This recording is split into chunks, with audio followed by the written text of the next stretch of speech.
Gio datang ke rumah gue beserta keluarga besarnya. Ibunya baik banget sama gue. Bapaknya, agak rada red flag dari awal. Seiring berjalannya waktu, gue mulai ngerasain sesuatu yang gak nyaman. Gio mulai posesif. Dan puncaknya, pernah suatu saat dia nyuruh gue milih antara dia atau berhenti kerja. Alasannya cuma karena tempat kerja gue banyak cowoknya. Buset. Peringatan, animasi ini dibuat dengan tujuan sharing pengalaman pribadi sang pengirim cerita. Dimohon untuk menghargai cerita tanpa menyudutkan beberapa pihak. Selamat menonton. 파김치 그리고 동채김치까지 준비했어요. Ternyata cinta yang paling kita perjuangkan itu belum tentu yang paling baik buat kita ya. Kalau cinta bikin capek tiap hari, itu cuman karena takut kehilangan kenangannya doang, bukan sama sosoknya. Hai Sobat GPC, kenalin, gue Dista. Dan hari ini gue mau cerita tentang perjalanan cinta gue yang kalau dipikir-pikir sekarang, nyeremin tapi sekaligus lucu juga. Ini cerita tentang pertunangan yang kandas, 3 tahun jadi jomblo kelas berat, dan tiba-tiba dihadirkan cowok yang datang dari arah yang sama sekali gak gue sangka-sangka. Oke, kita mulai ya. Sekitar 4 tahun yang lalu, gue kenal sama cowok yang waktu itu satu kampus. Satu kelas juga sama gue. Kita panggil dia Gio. Dari seringnya ketemu dan dia yang aktif ngedeketin, akhirnya kita jadian tuh. Singkat, padat, satet bedah anaknya. Kayak hubungan anak muda pada umumnya, chat 24/7, perhatian kecil yang gak pernah kelewat, jalan bareng, dan mimpiin masa depan berdua. Setahun jalan, hubungan kita mau ke arah yang lebih serius. Dia sama keluarganya berniat melamar gue, sambil nunggu kita lulus kuliah dan menikah setelahnya. Gio datang ke rumah gue beserta keluarga besarnya. Ibunya baik banget sama gue. Bapaknya, agak rada red flag dari awal. Mungkin karena beliau abdi negara, bip, yang udah terbiasa ngatur-ngatur. Jadi vibes-nya agak beda aja gitu. Tapi gue waktu itu cuma mikirin indahnya cinta. Jailah, belum terlalu mikirin ke depan bakal gimana. Lamaran pun berjalan lancar. Gue resmi bertunangan sama Gio. Dan kita sama-sama kerja sambil kuliah. Di usia yang masih muda ini, gue ngerasa jadi perempuan paling beruntung banget. Ada cowok yang serius, keluarga datang baik-baik, dan direstui. Rasanya semua cewek pasti pengen ada di posisi itu. Tapi ternyata, cincin tunangan gak selalu berarti hubungan itu aman. Karena setelah status berubah jadi tunangan, Gio juga berubah. Seiring berjalannya waktu, gue mulai ngerasain sesuatu yang gak nyaman. Gio mulai posesif. Awalnya gue anggap wajar sih. Ya namanya juga sayang kan. Tapi makin lama kok makin parah ya. Dari yang tadinya sesekali nanya, jadi tiap hari ada sidak HP. Beneran kayak kena razia sekolah gue. Gue buka HP, dia periksa. Gue pergi kerja, dia nanya, pakai baju apa? Terus di kantor ketemu siapa aja. Lagi jalan-jalan ketemu temen SD yang cowok pun langsung ditanya, dia siapa? Pernah dekat sama kamu? Gue dalam hati pengen ngomong, ya kali semua cowok di dunia ini ngedeketin gue. Emangnya gue mahal ini apa? Tapi ya gue tahan, karena gue pikir dia bisa berubah seiring berjalannya waktu. Tapi ternyata gue salah. Perdebatan kecil mulai makin sering dalam hubungan ini. Dan gue ini tipe orang yang pemikir. Jadi tiap ada masalah, gue bawa kepikiran. Diproses lama dan jadinya malah makan hati sendiri. Akibatnya berat badan gue turun drastis. Gue stres, tapi gak kelihatan. Yang kelihatan cuma baju gue jadi longgar semua. Suatu waktu, gue ngajakin Gio nabung bareng buat masa depan. Daripada kita habisin terus uang buat kopi dan nongkrong, mendingan kita kurangin dan kita tabung aja. Biar biaya nikah nanti bisa jadi hasil dari kita berdua. Masuk akal kan? Gue pikir dia bakal setuju ide cemerlang gue. Ternyata respon dia malah mikir kalau gue udah bosan sama dia. Gemes penampol. Dan puncaknya, pernah suatu saat dia nyuruh gue milih antara dia atau berhenti kerja. Alasannya cuma karena tempat kerja gue banyak cowoknya. Buset, gue yang denger itu cuma bisa diem dong. Karena kalau gue ngomong waktu itu, yang keluar bukan kata-kata yang baik. Gimana tiap hari gue gak emosi coba? Gue kerja buat masa depan kita, tapi yang dipermasalahin malah siapa aja yang ada di kantor gue. Aduh, gue udah coba bantu dia dari segala sisi, sampai ikut-ikutan belanjain kebutuhan pokok di rumahnya. Waktu itu gue mikirnya, gue bakal jadi mantunya juga, jadi wajar bantu-bantu. Tapi kok lama-kelamaan gue ngerasa jadi ATM berjalan buat keluarganya. Dan dia sendiri nggak bisa diajak jalan beriringan. Gue ngomong soal masa depan, dia malah defensif. Gue ngomong soal nabung, dia baper. Gue capek, ngobrol sama dia nggak nemu titik cerahnya.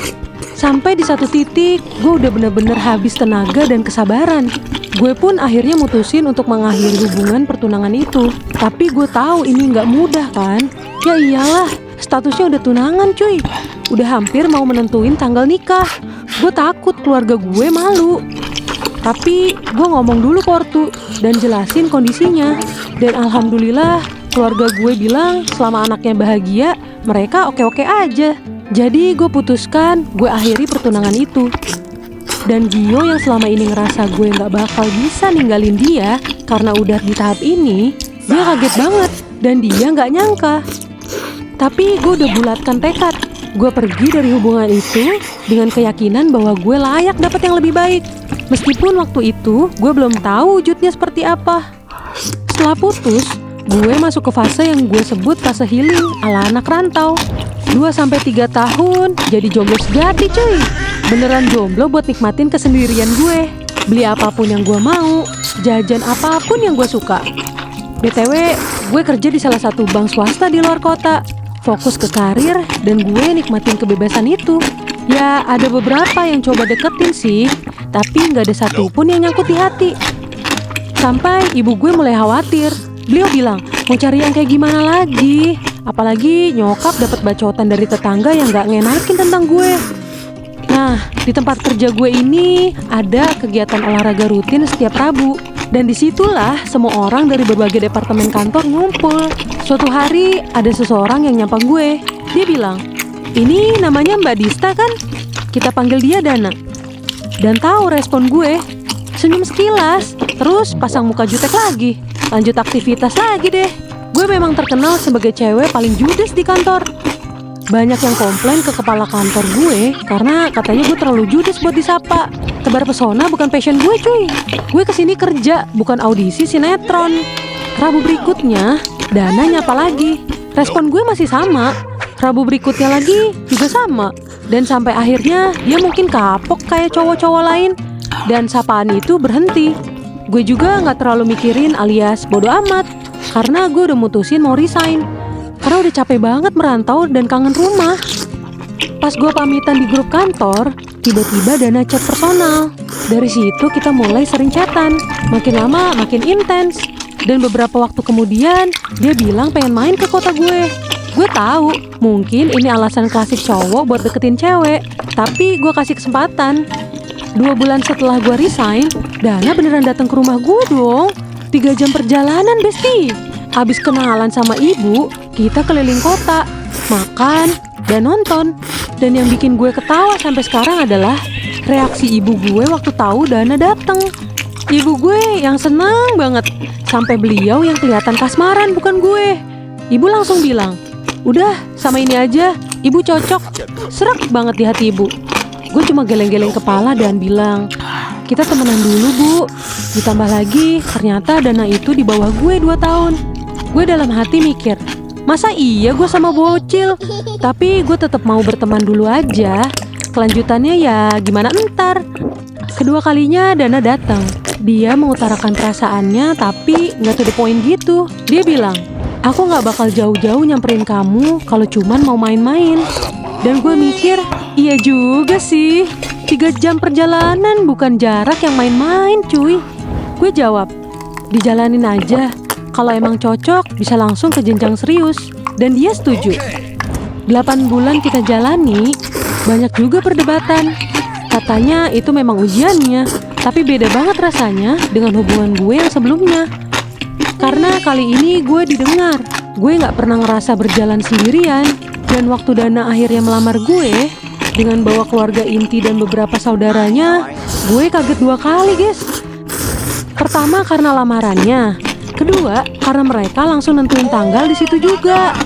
Kita sepakat menikah 8 bulan kemudian. Dan 8 bulan itu berasa cepet banget. Penuh persiapan, penuh momen, penuh hal kecil yang bikin gue bersyukur banget. Sampai akhirnya di bulan Oktober kita resmi menikah. Dan sekarang gue lagi hamil anak pertama. Gue lihat ke belakang. Gue bersyukur banget punya keberanian untuk pergi dari hubungan yang udah gak sehat itu. Waktu itu rasanya berat banget. Soalnya udah di tahap tunangan juga kan. Udah hampir nentuin tanggal nikah lagi. Takut malu, takut nyakitin orang, takut dibilang gak konsisten. Tapi ternyata keputusan itu adalah salah satu hal yang terbaik yang pernah gue buat untuk diri sendiri. Karena kalau gue pilih bertahan waktu itu, gue gak akan pernah ketemu Dana. Gue juga gak akan pernah tahu rasanya punya pasangan yang gak pernah nuntut, yang gak bikin gue ngerasa kayak narapidana di hubungan sendiri. Suami gue sekarang gak pernah sidak HP, gak pernah nanya gue pakai baju apa ke kantor, gak pernah nyuruh gue milih antara dia atau kerjaan. Dari semua yang gue alamin, ada hal yang penting gue share ke kalian. Kalau lo lagi dalam hubungan yang posesif parah, itu bukan bukti cinta. Orang yang beneran cinta sama lo akan percaya sama lo, bukan mantau lo setiap saat. Kalau setiap hari hidup lo berasa kayak kena razia, itu bukan hubungan, itu penjara. Lo harus bisa berani pergi dari hubungan yang udah gak sehat. Itu bukan kelemahan, itu bentuk self-respect yang tinggi banget. Gue tahu rasanya takut malu, takut dihakimin, takut dibilang egois. Tapi ketidakberanian untuk pergi dari yang salah adalah yang bikin kita lama-lama kehilangan diri sendiri. Dan pada akhirnya jodoh itu datang dari arah yang paling gak lo duga. Gue ketemu suami gue dari sapaan yang gue respon dengan muka jutek di acara olahraga kantor. Kalau Dana gampang nyerah waktu gue pasang wajah dingin, mungkin cerita ini udah beda. Tapi dia datang lagi dan lagi. Dan itu yang akhirnya bikin gue sadar, orang yang beneran mau ada di hidup lo gak akan gampang mundur cuma karena hal sepele. Buat kalian yang mungkin sekarang lagi ada di hubungan yang bikin kalian capek, yang bikin kalian kehilangan diri sendiri pelan-pelan, yang bikin berat badan kalian turun karena stres, gue mau bilang kalau lo layak dapat yang lebih baik. Dan kadang untuk mendapatkan yang lebih baik itu, kita harus berani melepaskan yang ada duluan. Walaupun itu menyakitkan, bikin orang di sekitar kita kaget, dan juga itu kelihatan mundur di permukaan. Oke Sobat GPC, segitu dulu cerita dari gue. Kalau kalian relate sama bagian manapun dari cerita ini, share di kolom komentar ya.